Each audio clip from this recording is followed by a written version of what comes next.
NASA has said its astronauts are in great spirits following the successful launch of the Artemis II space mission. This was the moment it lifted off.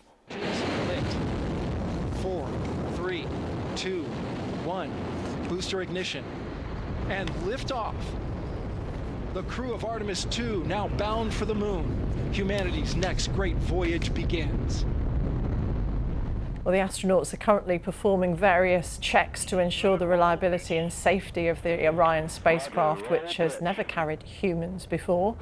During the 10-day trip, the 3 Americans and 1 Canadian are expected to travel deeper into space than ever before. And they'll be circling the far side of the moon before returning to Earth. And the agency said it was now back in the business of sending astronauts to the moon. Well, with us is Kevin Fong, an aerospace professor at UCL and a host of 16 Sunsets podcast about the history of NASA's Space Shuttle program.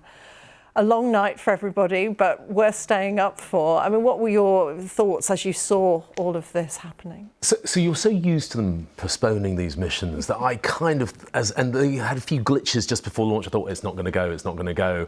And then you get into the last 10 seconds, you think, oh, they're really going to go. And what really surprised me was I was excited, yes, but then I felt intensely nervous because you know how risky this thing is. And you know what's going to happen, which is 4 human beings sat on top of a launcher with the explosive capacity of a small nuclear weapon are going to go from 0 to 17,500 miles an hour over 8 minutes. And so I held my breath through at least the first 2 minutes of it. But it was an incredible thing to watch, amazing spectacle. Yeah, I mean, the trust that they have to have in everybody who's part of this project is extraordinary. I mean, how do they prepare for that knowing that there is immense risk that they're facing? So the preparation is years in the making. These crews are selected and assigned to this mission, and they spend years training together as a team of 4. But the team is bigger than 4. This is an entire system, and there are hundreds of people on the ground with them, thousands really across the world that support them. And so they prepare together, and they're selected to be psychologically resilient people. So you know, the thing I worry least about in all of this is their resilience. They're fine with it. But how they respond in space is going to be of great interest, I'm sure, to those who are on the ground monitoring everything that they're going through, because there is nowhere to hide on a rocket, is there? So there's nowhere to hide in the rocket, and it's not a comfortable trip. So the free floating space inside for 4 people is, I think I worked out, it's about 8 British red telephone boxes. You know, that it's that sort of space for 4 people for 10 days. There's nowhere to hide. And yes, so I used to work with the medical teams at NASA when I worked out there, and they will be interested in monitoring their health. They'll be interested in monitoring what happens to them because they are out there free of the protections they have from radiation in low Earth orbit, so outside most of the Earth's magnetic field. So they are quite vulnerable out there. And also bodily as well. I mean, they obviously go through a lot of training for the physical stresses of it.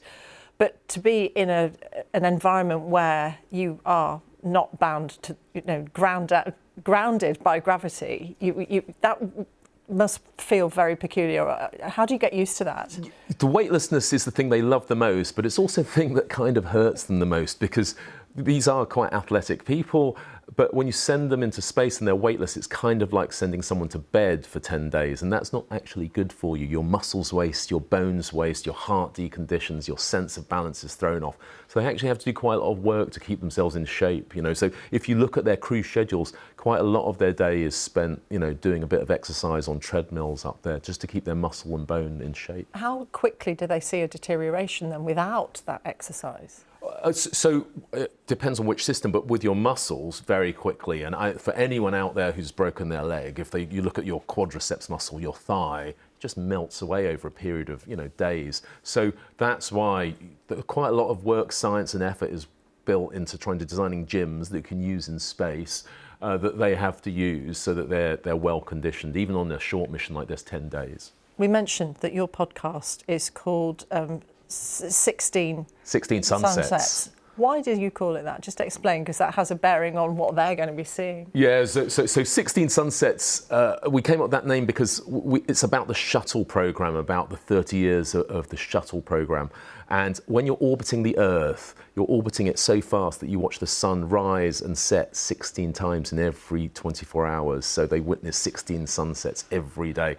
And so we wanted to make this podcast that tells the story of the start of that great adventure. And it was a wonderful thing to do. How do you know when to go to sleep then?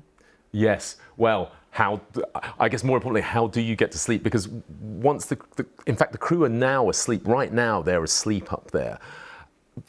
Well, it says in the schedule, sleep period, but how you go to sleep after someone's just blasted you off the face of the earth? So the answer is, when you're tired, you want to sleep. But for this crew, this period of the mission, I will be shocked if they manage to get much sleep out of this. But everything is so controlled, isn't it? Minute by minute almost, of what they have to do throughout the course of the day in terms of their research, keeping everything on track.